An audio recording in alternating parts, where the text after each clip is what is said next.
Alejandro, me gusta como tú describes el problema como un problema de sostenibilidad, que es un tema crónico, que nunca va a tener una solución definitiva, que hay que darle un manejo, que hay que atenderlo todos los días, y un pico agudo que viene de un mal diagnóstico del gobierno y de una falta de voluntad y casi que de una indiferencia con los problemas que se han venido acumulando en el sistema en los últimos 2 años y medio. Hola, bienvenida y bienvenida a Sectorial. Aquí transformamos la información que produce el entorno en una serie de estudios que le ayudarán a tu empresa a ser sostenible en el tiempo. El día de hoy, en este capítulo, vamos a hablar de elementos asociados a política, asociados a economía, que son aspectos que se presentan en el entorno y están afectando favorable o desfavorablemente a las organizaciones. Para eso decidimos llamar a un experto que tiene una experiencia bastante relevante en la parte ministerial, fue rector también de una de las principales universidades del país, escritor. Él es Alejandro Gaviria. Alejandro, mil gracias por aceptar nuestra invitación y bienvenido. No, muchas gracias por la invitación y complacido de poder conversar un rato. Alejandro, quiero acudir a todo el conocimiento tuyo en salud. A ver, cuando uno mira como los datos de las mayores preocupaciones en la actualidad en nuestra sociedad radican como en 3 elementos: seguridad, recuperación económica y el frente de salud. De hecho, un dato reciente de Inbamer que mostró que salud es el que más crece en preocupación. Hoy no es el principal, en algunos lo ponen como el principal, pero es el que más en tasa de variación viene creciendo. El tema de salud, pues tú lo viviste pues directamente en el ministerio, pero también lo has vivido en los diferentes procesos que acompañas en consultorías, en la voz tuya que siempre acude el sector salud a un consejo, a una visión. Y siempre la constante, y no es nacional, es global, es el tema de sostenibilidad financiera. Cuando tú estuviste en el ministerio, trabajaste en eso, ¿sí? Y digamos que uno de los puntos claves fue todo lo que ocurrió en ese momento en regulación de medicamentos, apostándole a una sostenibilidad financiera. Y yo siento que en la actualidad como que hay 2 elementos. Hay un problema de sostenibilidad financiera, pero también hay un problema de voluntad desde el gobierno de decir, venga, sí, ese es el problema y vamos a buscar unas salidas para eso. ¿Qué va a pasar en este tema? Tú hablabas ahorita de una crisis de salud que ya parece una crisis humanitaria. Entonces, quien llegue allá sí puede volver un sistema de salud sostenible, o cuál va a ser la mezcla o el camino que habrá que hacer con un problema que se va a agravar mucho más porque las pacientes que hoy nos están atendiendo son pacientes que van a estar mucho más enfermos en aquel momento y con mayor costo para el sistema.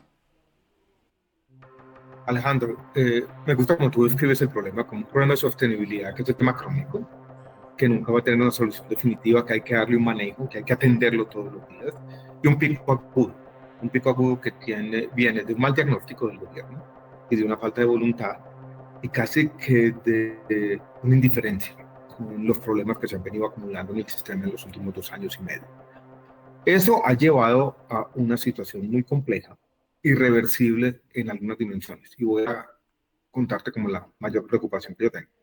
Va a ser fácil para un próximo gobierno volver a hacer el diagnóstico, encontrar que hay un faltante de tantos billones de pesos, encontrar 2 problemas: un problema de deudas acumuladas, esto es de stock, y encontrar un problema de flujo, del déficit corriente.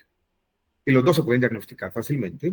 Eso va a implicar una conversación del próximo ministro de Salud con el ministro de Hacienda. El ministro de Hacienda le va a decir, aquí está plata, no voy a darle toda la plata que usted necesita, pero eso es la tarea frecuente de un ministro, lo que tiene que hacer.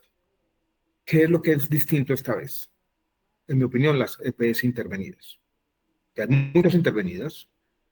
Las intervenciones no pueden durar para siempre. Este gobierno no va a tomar decisiones al respecto, ninguna de ellas. Y el próximo ministro de Salud y Protección Social va a tener que sentar con algunos de los dueños de esas EPS, las cajas de compensación para la nueva EPS, y decirles que hagamos una transición para yo devolverles esas empresas. ¿Y esos señores qué van a decir? No me las devuelvan. Sí, ¿cómo van a recibir? Y va a haber una conversación, Alejandro, sobre el delta. Sobre él dice, mire, vámonos al momento que usted le intervino, las deudas eran esto, miremos las deudas ahora. Y ellos van a decir, ese delta, esas deudas que se causaron desde el momento de la intervención hasta hoy, 8 de agosto del 2026, no son mi responsabilidad, yo no la voy a asumir. Y esa conversación es muy difícil desde un punto de vista financiero, fáctico, empírico y también jurídico, porque el gobierno va a decir, esto es una empresa privada y yo no puedo asumir de buenas a primeras esas deudas. ¿Cómo vamos a resolver este problema? Y eso que estoy describiendo con la 9PS puede pasar con Sanitas, con Sabia Salud, con Cosalud, Salud, con Famisanar, con SOS, o sea, la lista. ¿Cómo resolver ese problema? Alguien en un momento de desespero puede decir, como en las crisis financieras, nacionalicemos todas estas empresas y después las partimos y buscamos socios regionales. Sí, parece razonable, hágalo. Eso puede tomar 4 años. O sea, esta cirugía de primero juntarlas para después separarlas y privatizarlas, entre comillas, es muy compleja. Y ahí es donde yo tengo la gran preocupación, Alejandro, de eso. Y si hay una gran EPS pública por un tiempo, es un sistema muy distinto al que siempre se concibió, a la competencia estructurada. Es un sistema muy parecido quizás al chileno, donde existe Seponasa, que es como el 80% del sistema. Y esa gran EPS pública tiene todos los problemas del mundo, de operatividad, riesgos de corrupción, y ese sería otro sistema. Y entonces yo creo que desde ya debemos empezar a pensar e imaginarnos cómo se hace esa transición y anticipar las complejidades fiscales, financieras, jurídicas de esta operación. De acuerdo. Bueno, Alejandro, te quiero llevar ahora a hacerte un par de preguntas finales y va un poquito más de cara al empresario. ¿Tú qué mensaje?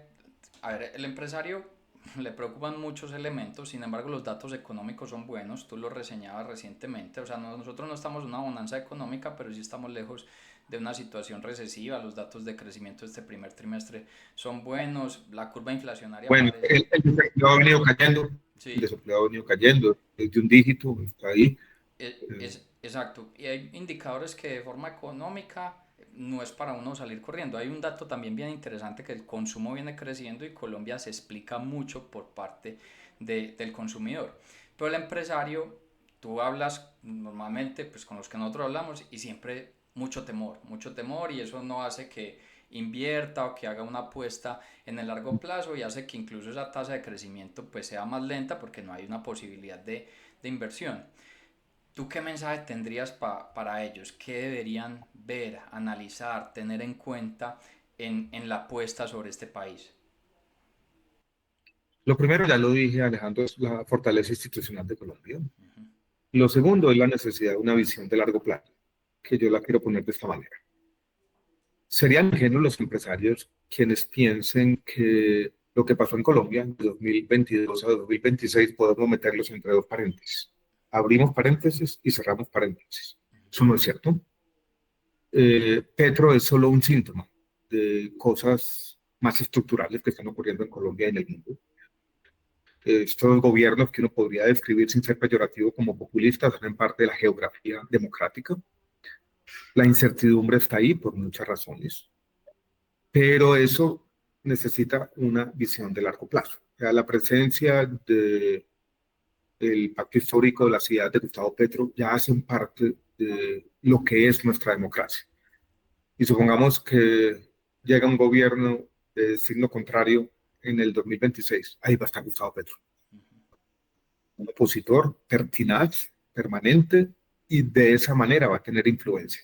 Entonces, que los empresarios se saquen de la cabeza que esto es un paréntesis, que habiten el mundo con todas las incertidumbres, pero que también sean capaces de apreciar nuestras fortalezas, la capacidad de nuestra democracia, nuestra economía diversificada, nuestro modelo multimodal tan distinto de otros países de América Latina, o sea, con historias de desarrollo regionales que son independientes y que se pueden sumar, nuestras potencialidades.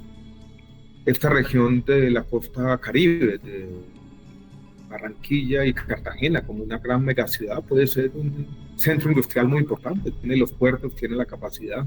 La economía de servicios de Medellín es un ejemplo para América Latina. La necesidad de construir historias agroindustriales en lo que resta de esta época, en esa otra media Colombia que hemos olvidado por siglos.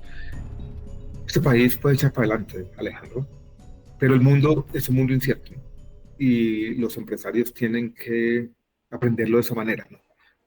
No imaginarse que en el 2026 vamos de un momento a otro por un cambio de presidente a habitar otro mundo, ¿no?